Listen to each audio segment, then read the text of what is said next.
Nós estamos estudando todos os credos, ou em tudo que nós, enquanto Igreja de Jesus Cristo, cremos. Nós começamos na primeira aula falando sobre a Bíblia e nós agora estamos chegando a falar a segunda aula, cremos em Deus, o nosso Pai.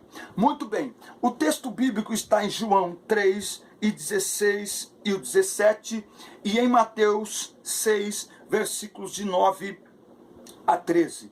O destaque diz assim: vejam como é grande o amor do Pai por nós.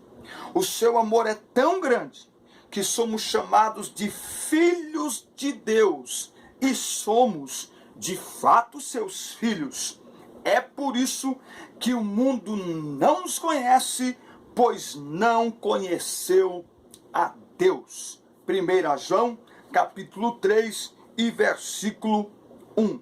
Então veja, os objetivos da nossa pré-aula de hoje é demonstrar como Deus se revela na Bíblia, destacar o caráter de Deus através de seus nomes revelados na Bíblia e elencar os atributos de Deus, certo? Então nós começamos aqui na nossa pré-aula dizendo o seguinte, a introdução da lição começa dizendo o seguinte: o único livro em que é possível conhecer como Deus se revelou é a Bíblia, a palavra eterna. Nesta lição estudaremos a forma de Deus revelar-se a nós através da sua palavra. Embora conheçamos em parte, neste estudo temos de nos conscientizar de que Deus é bom e que através de Jesus Cristo podemos nos relacionar com Ele. Então, nós vamos ver aqui 4 situações. Como Deus aparece na Bíblia, a questão dos nomes, os nomes de Deus, as qualidades de Deus e o relacionamento com Deus. Muito bem. Como Deus aparece na Bíblia, a questão dos nomes. A existência de Deus é declarada na Bíblia. E para nos relacionarmos com Ele, precisamos crer que Deus existe. Preste atenção nisso. Olha o que diz Hebreus 11:6. Sem fé, ninguém pode agradar a Deus. Porque quem vai a Ele precisa crer que Ele existe e que recompensa os que procuram conhecê-lo melhor. Mas existe o contrário. A Bíblia está dizendo que quem se aproxima de Deus com fé, procurando conhecê-lo, a Bíblia diz que Deus recompensa. Por outro lado, olha o que a Bíblia diz sobre aqueles que desprezam, que ignoram conhecer a Deus. Romanos 1 e 18. A ira de Deus se revela do céu contra toda impiedade e perversão dos homens que detêm a verdade pela injustiça. Porquanto que de Deus se pode conhecer, é manifesto entre eles, porque Deus lhes manifestou. Porque os atributos invisíveis de Deus, assim o seu eterno poder, como também a sua própria divindade, claramente se reconhecem desde o princípio do mundo, sendo percebidos por meio das coisas que foram criadas. Tais homens são, por isso, indesculpáveis, porquanto, tendo conhecimento de Deus, não o glorificaram como Deus, nem lhe deram graças, antes se tornaram nulos em seus próprios raciocínios, obscurecendo-se-lhes o coração insensato. Versículo 28. E por haverem desprezado o conhecimento de Deus. Então veja, por um lado em Hebreus 11:6 a Bíblia afirma que Deus galardoa, que Deus recompensa aqueles que procuram conhecê-lo, aqueles que querem se relacionar com Ele e fazem isso pela fé, com fé, por meio da fé. Por outro lado, a Bíblia diz que Deus se manifesta com ira, que a ira de Deus se revela sobre aqueles que desprezam conhecer a Deus, que ignoram o conhecer a Deus. Uma dica legal para nos aproximarmos de Deus é estudarmos os nomes que aparecem na Bíblia para mencionar a sua pessoa. Sim, Deus Pai é uma pessoa, a primeira da Santíssima Trindade. E aí, para nós entendermos mais uma coisinha aqui, você pode anotar aí no seu bloco de anotações, já anotou aí Romanos 1, 18 até o 21 e depois o 28, a parte A. Agora você anota aí Gênesis 1 e 26, quando Deus diz ali, aquela reunião da Trindade Divina, façamos o homem à nossa imagem e semelhança. O que isso quer dizer? Que o homem é um semideus? Que o homem é um Deus pequeno? Não. Isso quer dizer que os seres humanos são os únicos seres criados que têm a capacidade, a habilidade de se relacionar com Deus, de se relacionar com o Criador. A maneira como as outras criaturas, elas vivem, elas convivem na natureza, elas declaram a glória de Deus, elas manifestam o poder de Deus, mas só o ser humano, só o homem tem a habilidade de se relacionar com Deus, o terreno com o celestial, o divino com o humano. Bom, uma das coisas que nós vamos entender aqui nessa primeira parte é que é através dos nomes que muitas pessoas elas são conhecidas, ou os nomes revelam características das pessoas. Na nossa cultura não é assim, mas em muitas culturas o nome está ligado a características daquelas pessoas. E uma coisa também que a lição ela nos pede é para nós fazermos uma pesquisa para levantarmos nomes de deuses e de outras divindades, para a gente entender a ligação que existe dos nomes com a pessoa a quem é dado aquele nome. Então na Bíblia tem diversos deuses que permearam aquelas culturas e os povos por onde o povo de Deus passou. Então aqui nesse primeiro momento nós temos diversos nomes de deuses. Eu peguei aqui os mais conhecidos da antiguidade, também deuses gregos, deuses dos egípcios, enfim. Então, por exemplo, nós temos aqui Baal. Baal, com certeza, todo cristão já ouviu falar, não é verdade? Baal, principalmente do Monte Carmelo, naquele combate que houve entre Elias e os profetas de Baal. Então vamos lá rapidinho. Quem era Baal? O nome do Deus supremo adorado na antiga Canaã e Fenícia. A prática do culto a Baal infiltrou a vida religiosa judaica durante o tempo dos juízes e tornou-se comum em Israel no reinado de Acabe, quando Jezabel, que era filha de Etbaal, ela trouxe como sacerdotisa que era o culto a Baal e o estabeleceu como culto comum dentro de Israel. Uma das características de Baal que contradizem o que Deus é, porque Deus é único, Deus é exclusivo. Vai aqui uma nota para você marcar aí que tem a ver com a lição e tem a ver com o ensino. As três religiões monoteístas do mundo, todas as outras são politeístas, ou seja, adoram diversas divindades, mas existem três que só adoram uma divindade. Os muçulmanos só adoram Alá, eles não misturam o culto deles com nenhuma outra divindade. Os judeus que só adoram a Deus e os cristãos que só adoram a Deus. São as três religiões monoteístas no mundo. E o que tem a ver com Baal? Que Baal é um Deus adaptável. Você vai olhar a história de Baal, em cada lugar Baal tinha um nome referente àquela localidade. Baal também significa senhor, o dono, enfim, certo? Um outro ídolo ou um outro deus da antiguidade era o deus Moloque. Olha só, as estátuas de Moloque geralmente eram estátuas gigantes de metal de um homem com a cabeça de um touro. Por que que o culto a esse deus era extremamente abominável? Porque estas estátuas tinham um buraco no abdômen e possivelmente braços estendidos. Então, um incêndio era acendido em torno da estátua e bebês eram colocados no buraco que havia no abdômen dessa estátua para serem oferecidos. Casais sacrificavam seus primogênitos para trazer prosperidade financeira para a família e para as crianças futuras, as gerações futuras. Um contraponto em relação ao Deus Moloque, o nosso Deus, é que Deus abominava o sacrifício e abomina o sacrifício humano.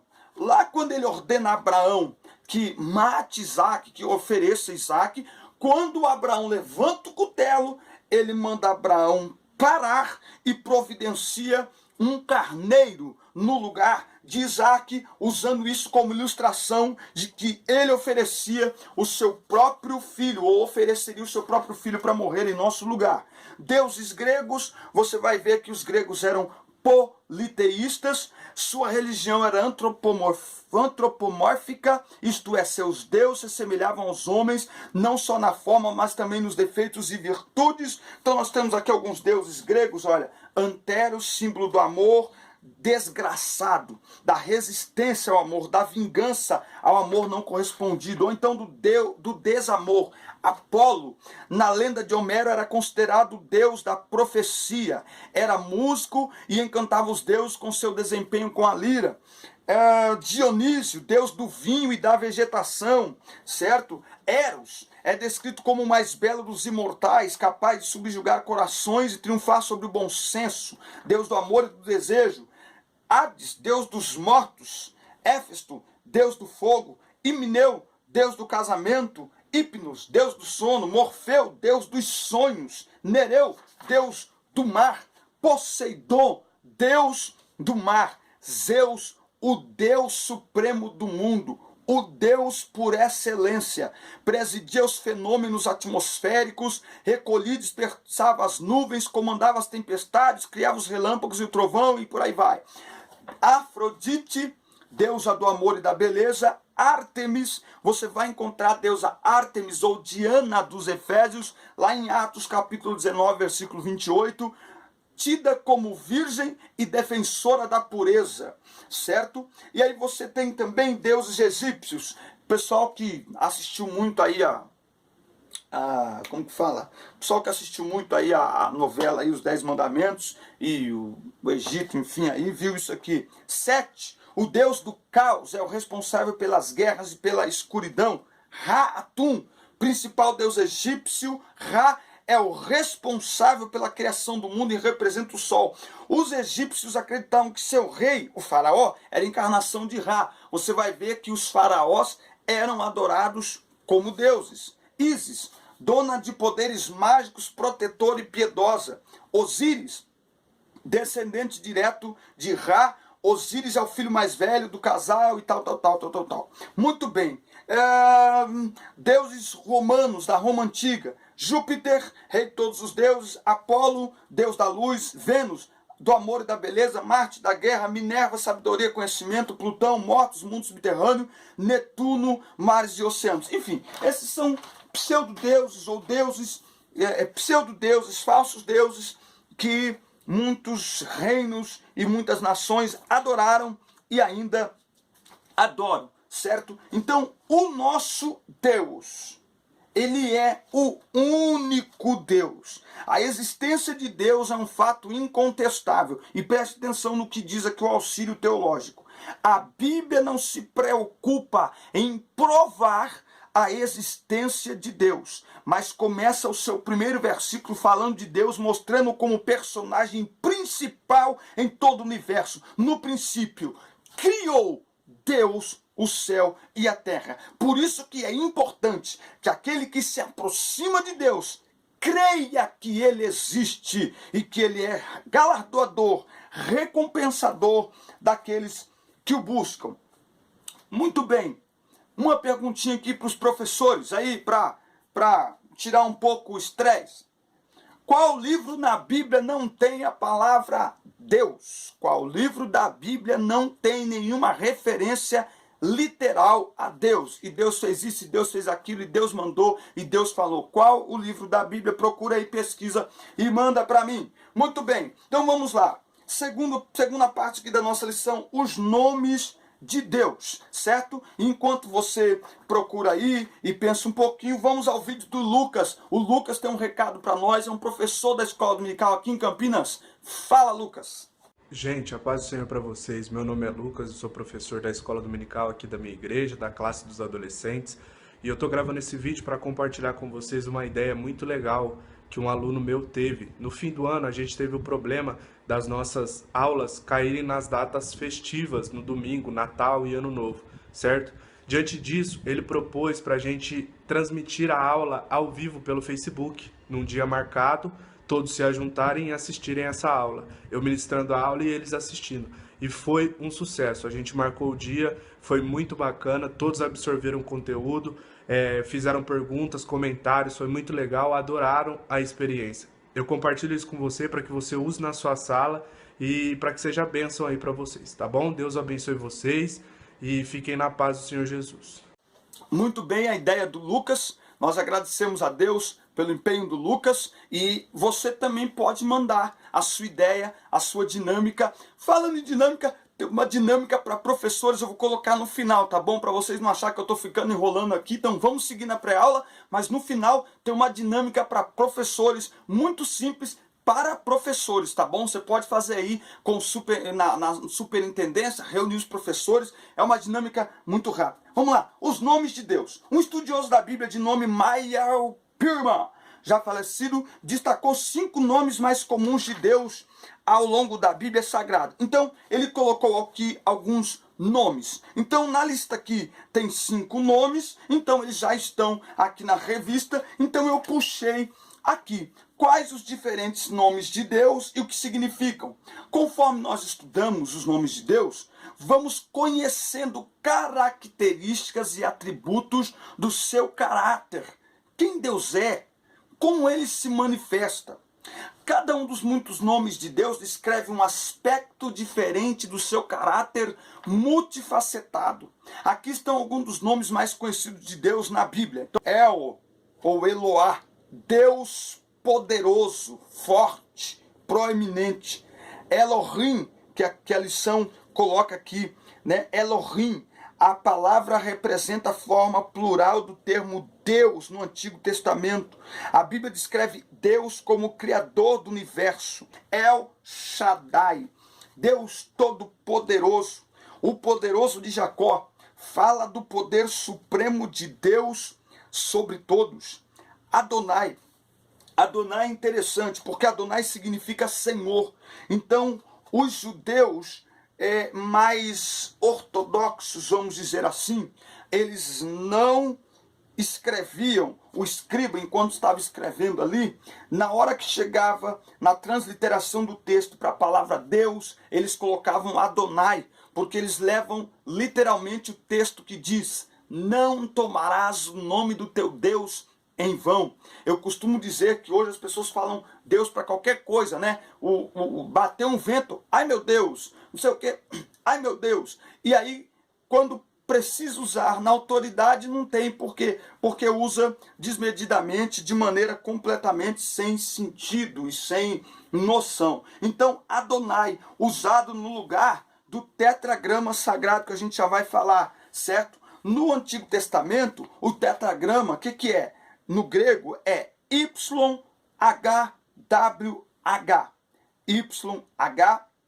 YHWH, certo? Muito bem. Que, para ficar pronunciável, acrescentou a letra A e a letra E. E aí ficou algo como Iavé, Iehová ou Jeová no português. Senhor. A rigor, o único nome próprio para Deus. A revelação do nome é primeiramente dada a Moisés. Eu sou quem sou. Este nome especifica um imediatismo, uma presença. E Yahvé está presente, acessível, perto dos que o invocam por livramento. Jeová Jiré, o Senhor proverá. é o nome que Abraão usa lá no monte, quando Deus lhe proveu o carneiro para ser sacrificado no lugar de Isaac. Jeová Rafá, o Senhor que te sara tanto no corpo quanto na alma. Jeová Nissi, o Senhor é a minha bandeira. Jeová Makadesh, o Senhor que santifica. Jeová Shalom, o Senhor nossa paz. Jeová Tsidkenu, o Senhor justiça nossa. Só Deus proporciona justiça para o homem. Jeová Roi, o Senhor nosso pastor. Jeová Chamar, o Senhor está ali. Jeová Sabaote, o Senhor dos exércitos. El Elyon, Altíssimo. El Roi, Deus que vê. Lembra de Agar lá no deserto, achando que estava sozinho? El Olã, Deus eterno. El Gibon, Deus poderoso. Então, cada nome desse, ele revela um atributo, uma qualidade, uma característica, um aspecto do caráter de Deus. Quanto mais conhecemos os nomes de Deus, mais conhecemos a Deus. O terceiro ponto vai falar das qualidades de Deus. Além dos nomes, a Bíblia descreve algumas qualidades sobre ele que podem ou não ser encontradas em nós. Então, qualidades que podem ser encontradas em nós. Deus é santo. Muitas vezes, os amigos da escola, eles acham desnecessário falar de santidade. A palavra santidade significa separação, separados de tudo aquilo que contraria a vontade de Deus para nós e consagrados para o Deus santo. Isso que as pessoas que estão no mundo não entendem, isso que muitos que estão na igreja também não entendem. Por exemplo, em relação ao corpo. Para o mundo, o corpo é um objeto a ser usado. Para Deus, é um templo consagrado, separado. Nós fomos chamados para viver uma vida consagrada a Deus. Minha vida seja assim, consagrada a Ti, Senhor. Nosso corpo, nossa voz, nosso ouvido, nossa visão, nosso paladar, nosso vestir, o nosso andar, o nosso estar, o nosso participar, o nosso compartilhar, tudo está consagrado a Deus e, portanto, deve honrá-lo. Agora, quem é que nos santifica? É nós mesmos que nos santificamos? Não. Quem nos santifica é Deus, por meio de sua palavra, em primeiro lugar. João 17:17. Santifica-os na verdade. A tua palavra é a verdade. Por outro lado, cabe a cada um de nós, uma vez saídos do mundo, separados do mundo e consagrados para Deus, cabe a cada um de nós buscar uma vida de santidade. A Bíblia diz em Hebreus 12:14, segui a paz com todos e a santificação, sem a qual ninguém verá o Senhor. 1 João 3:3, e todo aquele que tem nele esta esperança purifica-se a si mesmo, como também ele é puro. Igreja que não faz a diferença é tudo menos igreja. E preparem-se, porque vem um tempo difícil sobre nós, que quisermos de fato servir a Deus. O mundo não vai entender, porque o mundo não conhece a Deus. Então o mundo vai responder com ódio, o mundo vai responder com raiva, porque o mundo não entende. Versículo 14 de João 17. Eu lhes tenho dado a tua palavra, e o mundo os odiou, porque eles não são do mundo, como também eu não sou. Então Deus é santo e nós fomos chamados para a santificação e para ser santos. 1 Pedro 1:15-16, assim como é santo aquele que vos chamou, sede vós santos em toda a vossa maneira de viver. Deus é justiça. Uma vez alguém disse que justiça é a santidade em ação. Você acha justo colar na prova? Alguém roubar um conhecimento que não adquiriu? Então veja, roubar algo que o outro se esforçou para adquirir, isso é correto? Isso é justo? Isso não é justo. Deus é justiça. Devemos ter fome e sede de justiça. Olha aqui, não podemos nos conformar com a injustiça. Aliás, a conformação com a injustiça revela que em nós não há amor. Por quê? 1 Coríntios 13 e 7, falando sobre o amor, 13 e 6. Não se alegra com a injustiça, mas regozija-se com a verdade. Nós estamos vendo o país ser assolado por inúmeros casos de corrupção, mentira e falsidade. Portanto, Deus é justo. O cristão não se alegra com a injustiça, porque nós estamos revestidos pelo amor de Deus, mas nós nos alegramos com a verdade, com a justiça. Por isso nós devemos ter fome e sede de justiça. Deus é fiel, digno de toda confiança, pois sua palavra não falha. Em nossos ciclos da nossa amizade, quem é digno de inteira confiança?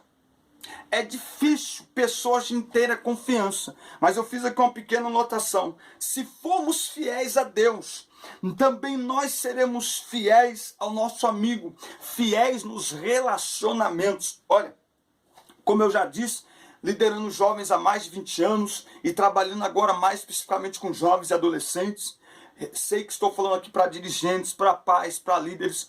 Uma das coisas que mais esta geração está procurando é pessoas confiáveis com quem eles possam conversar, se abrir, expor as suas fraquezas. Então, igreja é lugar de encontrar pessoas fiéis. Se formos fiéis a Deus, os nossos relacionamentos serão tratados e curados, porque igreja é lugar de pessoas saudáveis para curar os doentes que chegam. Deus é misericordioso. Misericórdia é a capacidade de sentirmos compaixão pelo sofrimento das pessoas. O que diz o Sermão da Montanha? Bem-aventurado, as bem-aventuranças, bem-aventurados misericordiosos. O que é ser misericordioso? É amar sem se preocupar em receber retorno. Ser misericordioso é manifestar graça, bondade, compaixão pelas vidas. Devemos simplesmente viver desta forma e com estas atitudes sem esperar qualquer retorno ou retribuição das pessoas. Nós não estamos aqui para receber pagamento pelo que fazemos. Estamos aqui para que as nossas vidas sejam para o louvor e a glória do nosso Deus. Ser misericordioso é não revidar, não pagar na mesma moeda. Cada um oferece o que tem. O misericordioso é fazer algo em favor de alguém, mesmo que ele não mereça, não seja digno e não reconheça o que estamos fazendo por ele, porque nada mais é do que repetir o que Jesus fez por nós. Não merecíamos, não éramos dignos, mesmo assim, ele usou de misericórdia para conosco. Deus é amor. Preste atenção nessa afirmativa. Deus é amor. Para Deus, amor não é uma questão ou não de amar. Ele é amor. Deus é imutável nos seus atributos. Ele é amor. Ele não tem amor, ele é amor. Pois não podemos dizer que o amamos quando não amamos quem está ao nosso lado, a quem vemos todos os dias. Por isso nós temos nos aproximado do Senhor, para manifestar esse amor de maneira pura, sem querer nada em troca, sem esperar nada das pessoas, mas amar como nós fomos amados, de maneira imutável, incondicional. Deus é amor. Qualidades que não podem ser encontradas em nós. Deus é onipotente. a liberdade de Deus fazer tudo o que deseja de acordo com a sua vontade. Mesmo assim, ele respeita a nossa vontade, livre-arbítrio. Deus é onipresente, ele não pode ser limitado por espaço e tempo. Deus é onisciente, ele conhece todas as coisas. Deus é soberano, governa a humanidade como bem lhe apraz. Sua vontade sempre é a melhor, embora nem sempre pareça boa para nós. Nós dizemos, nós louvamos a Deus, nós chamamos ele de Senhor. Senhor é soberano, é dono. Nós temos que nos render diante dele. Tem assuntos aqui que eu não parei muito, em outros eu me delonguei mais, porque a lição ela é mesmo assim. Tem áreas que a gente desenvolve mais do que a outra, mas eu espero que você esteja entendendo. E por último, o relacionamento com Deus. Nenhuma destas informações terá valor se não conhecermos Deus de todo o coração. Isso só pode ser possível através do seu Filho, Jesus Cristo, que disse: quem vê a mim, vê o Pai. Jeremias 29:3, buscar-me-eis e me achareis, quando me buscardes de todo o coração. Você sabe o que é isso? Um Deus que se deixa conhecer. Um Deus que quer ser conhecido. Um Deus que quer se relacionar pessoalmente com o homem. Marque aí, isso se chama cognoscibilidade. O que é a cognoscibilidade de Deus? O que é dizer que Deus é um Deus cognoscível?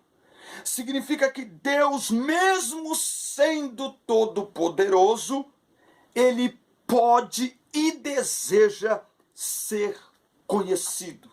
Então Deus não quer ficar distante das pessoas, mas ele quer que nos aproximemos dele para o conhecermos, para nos relacionarmos com ele, para termos com ele um relacionamento de pai para filho, homem e Deus, um relacionamento íntimo e pessoal. Diz aqui a palavra de Deus em João 17 ainda, João 17 e versículo 3. João 17, 3. E a vida eterna é esta, que te conheçam a ti, o único Deus verdadeiro, e a Jesus Cristo, a quem enviaste. Então Deus pode e deseja ser conhecido. Muito bem, meus irmãos, eu espero mais uma vez que vocês sejam abençoados com esta pré-aula.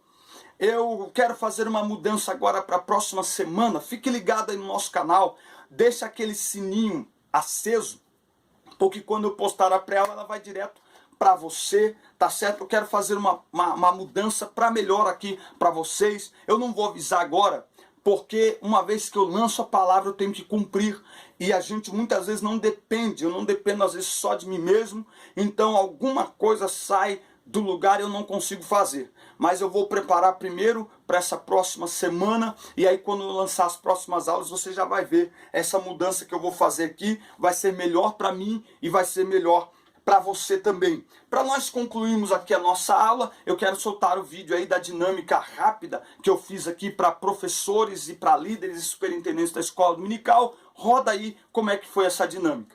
Uma dinâmica aqui para professores da escola dominical.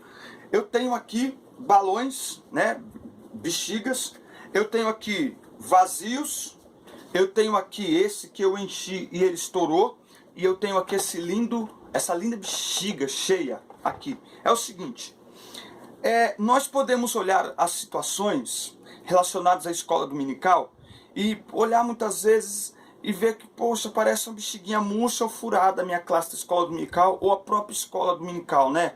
Falta carteira, falta aluno, falta incentivo, falta dinheiro, falta espaço. E muitas vezes eu encontro com pessoas que só ficam reclamando. Não tem isso, não tem aquilo, ninguém resolve, ninguém investe, eu não posso fazer nada, eu não tenho como fazer nada. Que coisa, né? A gente pode ficar olhando, estourou, acabou, fazer o quê? A gente pode ficar olhando, vazio. Qual o sentido disso aqui vazio? Nenhum. Ou a gente pode tomar uma atitude. Um verdadeiro professor, ele não apenas identifica problemas, ele apresenta soluções. Não tem carteira? Pera aí, o que a gente pode fazer? Quem que pode doar uma carteira, sei lá, uma cadeira pra gente? O senhor pode doar uma cadeira pra gente? Pode? Opa, já começou a melhorar, ó. Ei, irmão, a gente está com pouco espaço aqui, o que a gente pode fazer? Não tem uma casa maior? Quem sabe a escola, uma sala ali no domingo que usam para escolas da família, será que a gente não pode usar? Opa, já começou a melhorar. Pera aí, não tem dinheiro, nós não podemos fazer uma campanha, nós não podemos chamar o pastor, nós não podemos reunir todo mundo, fazer uma cantina.